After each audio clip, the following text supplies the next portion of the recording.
Where did vertebrates come from? It's a popular topic of study because if scientists can figure out where vertebrates come from, then scientists have figured out where humans come from.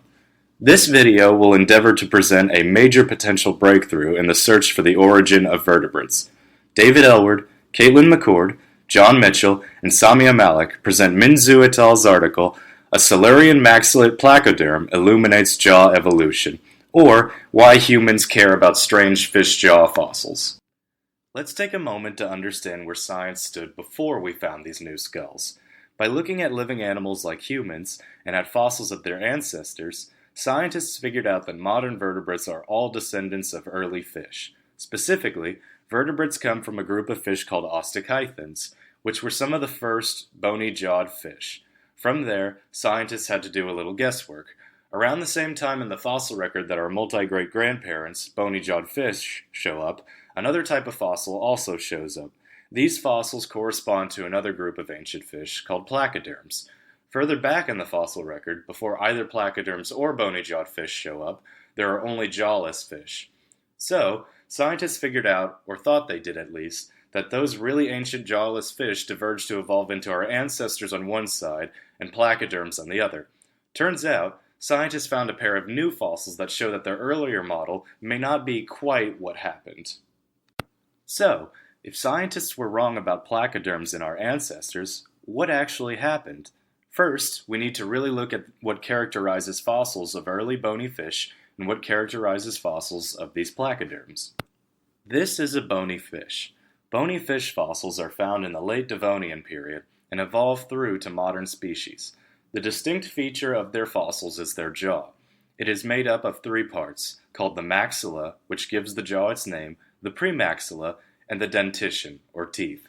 These three components, called a maxillary jaw, are found virtually unchanged from our ancestors across all modern vertebrates. Bony fish also had prominent fins, which were unpaired, larger tail fins, and small scales. This is a placoderm. Placoderms, found from the late Silurian to mid-late Devonian periods, were boxy, armored fish without a jaw. Their bodies had short, paired fins, lacked large tail fins, and had exposed skin at the posterior half of the body. Their heads were covered in large armored plates, which connected to what served as their jaw. A series of nathal plates, or sharp blades that resembled sheet metal cutters, lined their mouths. Like we said earlier, the two jaw structures were considered to be from divergent evolution, and placoderms were given their own branch in the tree of life, which ended with their fossils in the late Devonian.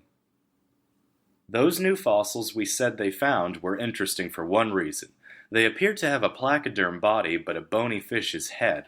When a second fossil was discovered, scientists faced a new question. Do placoderms actually belong between jawless fish and bony-jawed fish? In other words, are these funny-looking blade-mouthed fish our ancestors? Paleontologists began close studies of the two fossils. Here, we show what they found. A flattish body profile of a placoderm, large armor plates, a body size similar to small placoderms. Based on this, they concluded the fossils most likely belonged to some kind of placoderm.